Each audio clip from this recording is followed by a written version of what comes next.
জীবনের বিলাল রে, আল্লাহ রাব্বুল আলামিন তখন আমাকে জান্নাতের চাবি দিয়া মহান আল্লাহ রাব্বুল আলামিন একটা উটের উপরে উঠাইবেন।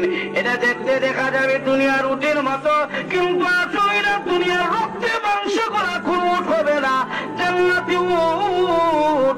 এটার মধ্যে আমি নবীজি উঠব, আমি নবীজি জান্নাতটা উদ্বোধন করার জন্য এই উটের উপরে যখন উঠবো, আল্লাহ তখন ডাক দিয়ে বলবেন, নবী গো আপনার কালো বিলাল কোথায়? সুবহানাল্লাহ। আপনার কি আধা ঘুমাই গেছেন নাকি? ঘুমাই গেছেন নাকি? বাপসা বেঁধে বেশি হাত পা পালা না দেখা যায়। আল্লাহ ডাক দিয়ে বলবেন, নবী গো আপনার কালো বিলাল কই? এমনি নবীজি ডাক দিয়ে বলবেন, প্রভু কালো বিলালের কি প্রয়োজন আছে? এমনি আল্লাহ ডাক দিয়ে বলবেন, নবী গো আপনার কালো বিলালকে বলুন আপনার উটের লাগাম ধরার জন্য। না আল্লাহ নবী বলেন, ও বিলাল, কিয়ামতের কঠিন ময়দানে তুমি আমার উটের লাগাম ধরবে। আমার ডান দিকে থাকবে আবু বকর, বাম দিকে থাকবে উমর, আর তুমি আমার উটের লাগাম ধরে ধরে আযান দিতে দিতে আমি রাহমাতুল লিল আলামিনের সাথে আল্লাহ জান্নাতের ভিতরে প্রবেশ করব। চিন্তা করেন কত মর্যাদা। তাহলে সাহাবায়ে কেরামের মর্যাদা কম না বেশি? আরো যখন না কম না বেশি? শুধু তারা লক্ষ্য করে দেখো, কিয়ামতের কঠিন ময়দানে আল্লাহ রাব্বুল আলামিন যখন বিচার শুরু করবেন না, আল্লাহ রাব্বুল আলামিন কিয়ামতের কঠিন ময়দানে মহান আল্লাহ বড় রাগ গুসা করবেন। আল্লাহ কাহারিয়তের মেজাজ গ্রহণ করবেন, আল্লাহর রাগ উঠে যাবে কিয়ামতের কঠিন ময়দানে।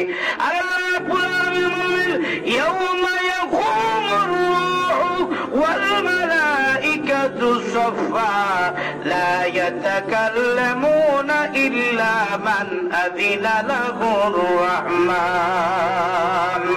আল্লাহ রাব্বুল আলামিন কিয়ামতের কঠিন ময়দানে সমস্ত ফেরেশতাদেরকে বলবেন, ও ফেরেশতারা, কেউ জবান নাড়াবা না, মুখ বন্ধ থাকো, রহমানের অনুমতি ছাড়া আমি আল্লাহর সামনে কেউ কোনো কথা বলবা না। আমি আল্লাহর অনুমতি ছাড়া লা ইয়াতাকাল্লামুনা, কেউ কোনো কথা বলতে পারবে না। কিয়ামতের মাঠ আল্লাহ যখন এই রাগ গুসা করবেন, সকল নবীগণ লাইনের মধ্যে দাঁড়ায় যাবেন, সমস্ত ফেরেশতারা লাইনে দাঁড়ায় যাবেন। আর কতক্ষণ দাঁড়িয়ে থাকা যায়? আধাত উপরে সূর্য, মাথার কাছে সূর্য এসে গেছে। নবীজি বলেন, সূর্যের এত পাওয়ার হবে, মাথার মগজগুলো পাথের মারের মতো টকবক করতে থাকবে। কতক্ষণ দাঁড়া থাকবে মানুষেরা? এখানের মধ্যে সকল নবীগণরা আছেন, সকল পীর বুজুর্গরা যারা আছেন, কেউ কোনো কথা বলতে পারবেন না। আল্লাহ হুঙ্কার দিবেন, লিমানিল মুলকুল ইয়াউম, বলো বান্দা বান্দিরে আজকের রাজত্বের মালিককে। আল্লাহ বলবেন, আইনা নমরুদ, আইনা ফেরাউন, ও নমরুদ কই, ও ফেরাউন কই? দুনিয়াতে অনেক রাজত্ব দেখিয়েছিলে, বলো দেখি আজকে আসলে কঠিন ময়দানে কোন রাজত্বের মালিক দেখাও দেখি কি? বলে দেখি আজকে আসলে ময়দানে আমি আল্লাহর সামনে দাঁড়ায় কোনো কথা বল, কেউ কোনো সাহস পাবে না। সবাই নফসি নফসি বলে কানবে, সমস্ত নবীগণ নফসি নফসি বলে কানবেন, সমস্ত ওলি গাউস কুতুবগণ সবাই নফসি নফসি বলে কানবেন।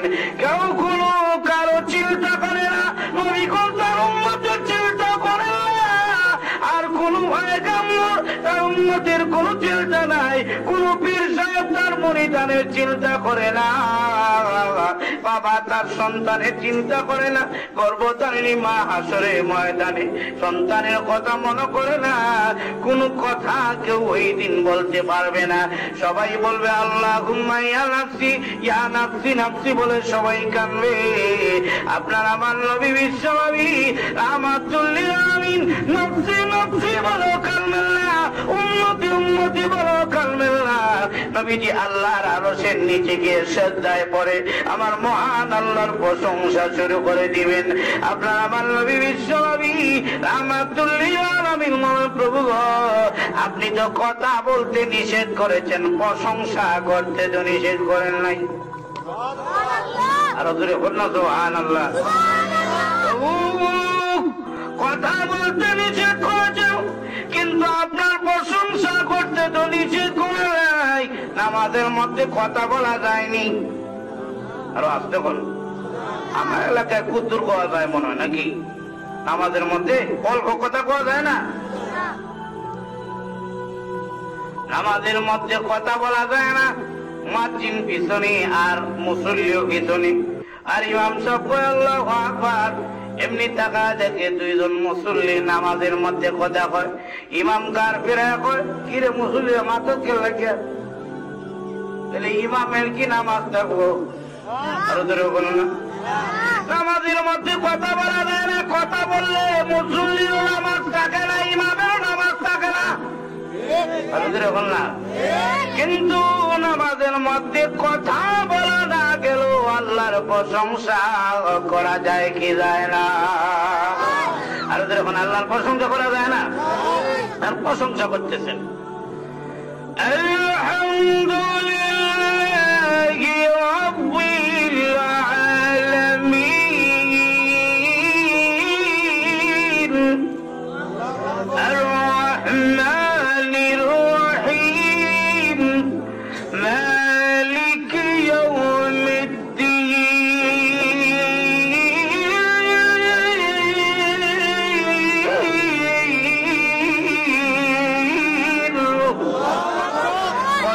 আল্লাহর প্রশংসা করছেন। নামাজ ভাঙ্গে গেছে গা?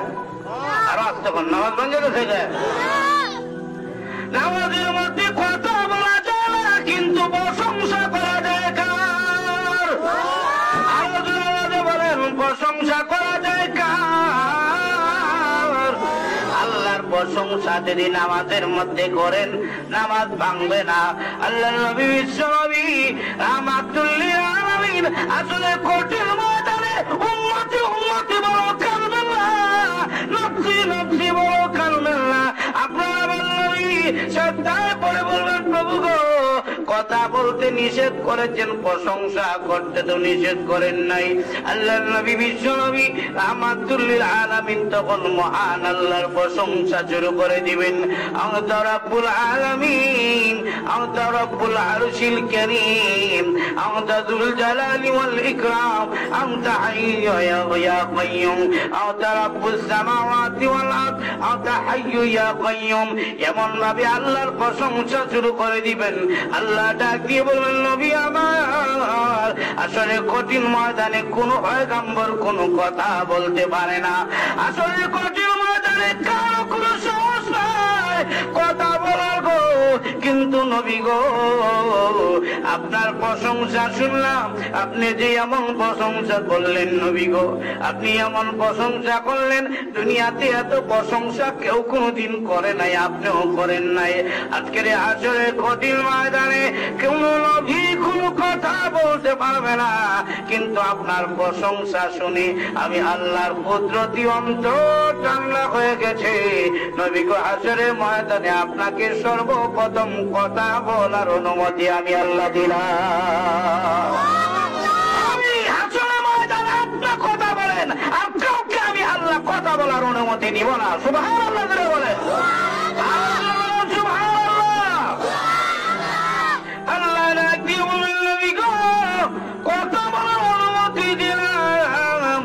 কিন্তু নবী গো, বিচার আমি আল্লাহ শুরু করব না। কথা বলার অনুমতি দিয়েছি, কিন্তু বিচার শুরু করব না। নবীজি ডাকছেন, প্রভু গো, বিচার যদি শুরু না করেন ভালো মন্দ তো কিছু বোঝা যাবে না। ও প্রভু, বিচার যদি শুরু না করেন, ওই যে আমার আবু বকর দাঁড়ায় আছে, উমর দাঁড়ায় আছে, ফেরাউন দাঁড়ায় আছে, নমরুদ দাঁড়ায় আছে, আবু জেহেল দাঁড়ায় আছে, বিচার বিচার যদি না করেন আল্লাহ, তাহলে তো সবাই কষ্ট পাবে। আল্লাহ কাফেররা না দোষ করছে, আমার উম্মতেরা কি দোষ করেছে, তারা যে দাঁড়ায় রইল। আল্লাহ ডাক দিয়ে বলবেন, নবী গো, বিচার যদি শুরু করি আমলনামা দেখতে হবে। আমলনামা যদি দেখি, দেখবো নামাজও পড়েছে আবার সুদও খেয়েছে, নামাজও পড়েছে আবার মিথ্যা কথা বলেছে, ঘুষও খেয়েছে, নামাজও পড়েছে মদও খেয়েছে, মসজিদের আগের কাতারও আছে, আবার জুয়ার সময় আগ্রহেও আছে। এটা যদি আমি আল্লাহ দেখি, আমি আল্লাহ গুটে যাবে। এই জন্য আমি আল্লাহ বিচার শুরু করবো না, আমলনামা আমি আল্লাহ দেখবো না। আল্লাহ নবী রাহমাতুল লিল আলামিন আল্লাহর কাছে একটা আমলনামা নিয়ে এইভাবে